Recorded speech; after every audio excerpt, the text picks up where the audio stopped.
All of us each day have to constantly make judgments and decisions. It's part of that great gift that God has given to us, the gift of our intellect and our free will, that we can discern and interpret and then choose. But the one place we must learn to suspend this faculty is when it comes to judging another. Yes, we can judge behavior. We must hold to the objective nature of human conduct, that certain actions are sinful always, regardless of the intent of the actor. But we must be careful never to condemn or judge the actor himself, because only God knows the interior dispositions of the heart. And I think this is one of the lessons of our gospel today. We're told that two people went up to the temple to pray. Recall last week's gospel of the persistent widow and the command that the Lord gave his disciples to pray without becoming weary. And so prayer is this most necessary and vital aspect of our life of faith. It is how we experience a growth in the lived relationship that God wants to have with us. And we need to make time each day to do that. And in our busy world, we have to look for opportunities. But today's gospel, the Pharisee wastes the opportunity that is given to him. He is doing anything but praying. After mentioning God, he then turns his attention to other persons, what he perceives them to be doing. And then in a smug and self-righteous way, how good he is. He's not praying, he is judging. Again, he's using that faculty that God gives to us in the one way that we can never legitimately use it, in judging another soul. And see how different his attitude is than that of the tax collector. He stands far off at a distance. He doesn't even raise his eyes. And he simply says over and over, "Oh God, be merciful to me, a sinner." He is honest, and he is aware of who he is and who God is. As a priest, one of the most profound things I've ever experienced is to visit people when they are sick or dying. There's an incredible level of sincerity and prayer that can happen at that moment. To hear a dying person's confession, to pray with them, to prepare them for that final moment of their life here on earth.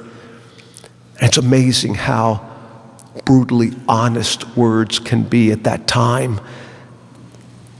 And this is how our prayer is always meant to be. God knows everything, and he knows the deepest and darkest secrets of our soul. He longs to heal us at the core of our very being. He wants to strengthen us and fill us with his grace as we continue on this journey of faith. He wants us to be true and honest so that his truth and his love can enter into our hearts. And so this life of prayer that we hopefully cultivate is the best preparation possible for that journey and that final moment to which our journey will lead us. Look at St. Paul in our second reading today. He's writing to his dear friend Timothy, and he has that awareness that his life is coming to an end. It is not imminent. It's not about to happen that day or the next. But like many of us here tonight, it is to come soon.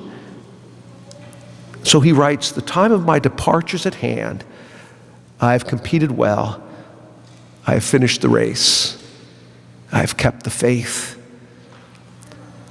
How else could he say that were it not for his life of prayer and of his proclamation of Christ? Our first reading from the book of Sirach, we're told that although God knows no favorites, and indeed he loves us all infinitely, there is a special favor he bestows on some who approach him in prayer. Who does he give this special favor to? The rich or to the successful? The wise or the intelligent? No. because sadly they often can become self-sufficient like the Pharisee in our gospel. We are told in this ancient text that God responds to the prayers of the oppressed, the orphan, the widow, and the lowly. And so let our attitude be like theirs, to be humble and to be honest like the tax collector in our gospel. Let us avoid that judgmentalism that always takes our focus away from where it needs to be in our life of prayer, and always on God and on His goodness and His mercy. And then each day we will then be preparing in the best way possible for that last moment that awaits all of us at death, working to grow each day in our relationship with the Lord, to be sustained by His grace, to hope in His mercy, so that we will then have that same confidence and trust that St. Paul had as he approached death. So when our time comes, we will be able to say with him that we have competed well, we have finished the race, that we have kept the faith.